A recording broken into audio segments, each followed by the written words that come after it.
Alright, hello out there YouTube. What's going on, guys? It is D-Dun here, the most chill COD player with, believe it or not, back-to-back uploads on 2 days. So as you can see right here, I joined late in this game, and that's what we're going to talk about today.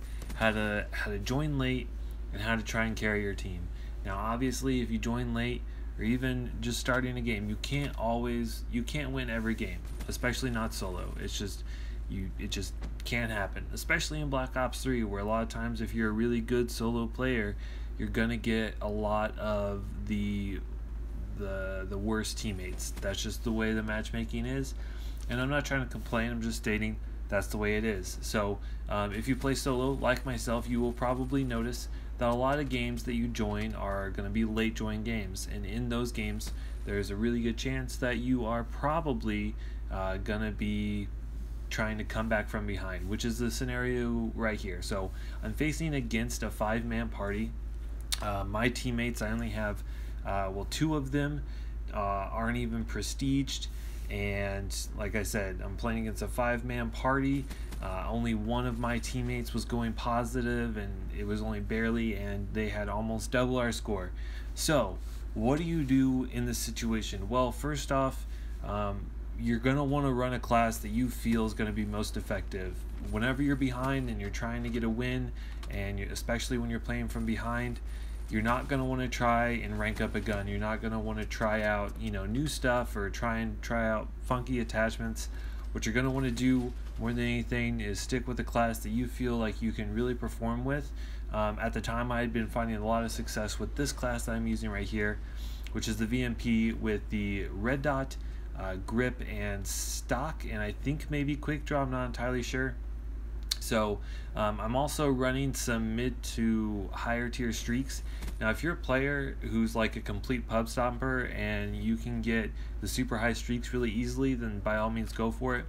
But I have found a lot of success with running mid to higher mid streaks. So in this gameplay I'm running the Cerebus, the Wraith, and I believe the sentry gun. I'm sorry, I'm not entirely sure this video or this gameplay was from a few days ago, but I know I'm running the Wraith for sure, which is really good. It provides a lot of aerial support, which if you can get to it, works really, really well.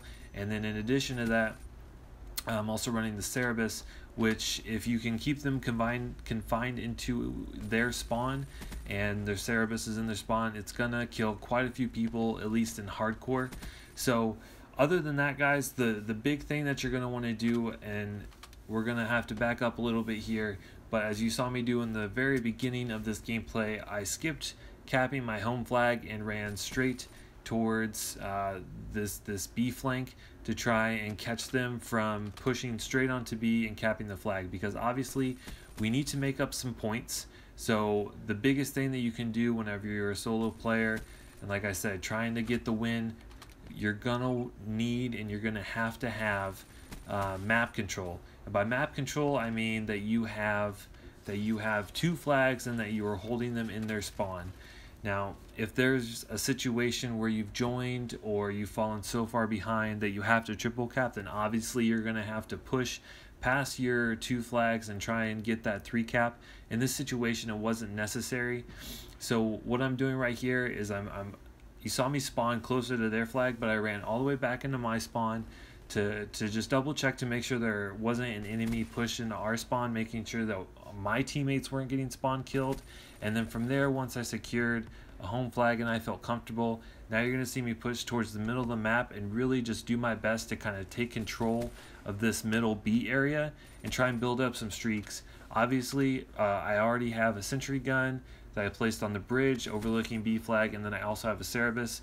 I make it safe for my teammates to push up by watching the flank and then pushing in towards this middle building, and now my teammates have been able to jump on the flag, and now I can protect them. And now really this is where, to be honest with you guys, you're just gonna have to play a little bit slower, and in some cases you may even have to just straight outright camp a flag, because like I said, the big thing here is that you're trying to keep your map control, you're trying to keep them in their spawn, and you're going to try and slowly, not necessarily push the lead, but you're just going to want to try and claw back into it. I think a lot of mistakes that I've made in the past is you think to yourself, well, I'm automatically down, so I should just go ahead and try and get the triple cap and try and make up those points as fast as possible. Unfortunately, you're most likely not going to find a whole lot of success doing that. So like I said, the big thing here is that you're just going to want to try and get map control, get even with them. And then if you feel like in this instance, I feel really comfortable pushing up and getting that 3 cap because I had multiple streaks going for me. I had 2 Cerebus on the ground, I had a sentry gun, and as you saw right there, I had the Wraith.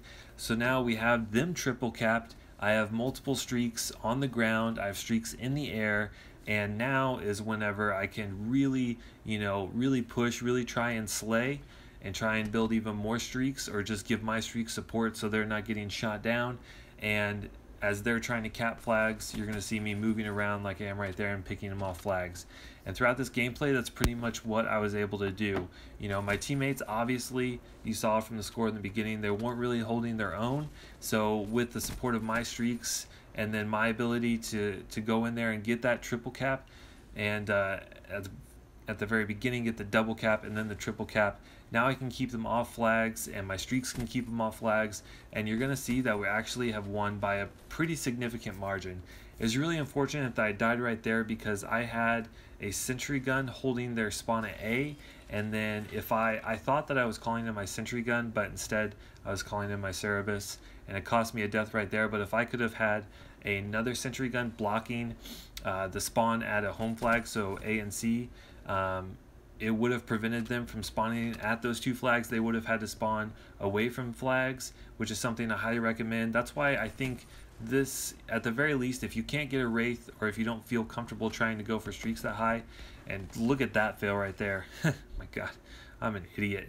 But if you're running solo, I highly recommend you run streaks like a Cerebus or a Lightning Strike and a sentry gun, because you can use those streaks to keep people off of flags and block spawns. So anyway, that's the gameplay for you guys, and a little bit of tips and information. I hope it made sense, and I hope you found it useful. If you did, and you enjoyed this video, like, rating is always appreciated. I would love to get some comments. If you guys watch this video, play for a little bit, come back, let me know if my tips helped you out at all, or if you think they will, or if you have other tips that you'd like to add in the comment section. Those are always appreciated. And if you really enjoy my content and you're new to my channel, subscriptions always, of course, appreciated. I really appreciate you guys taking time to watch this video, and I will see you guys in the next one. Bye.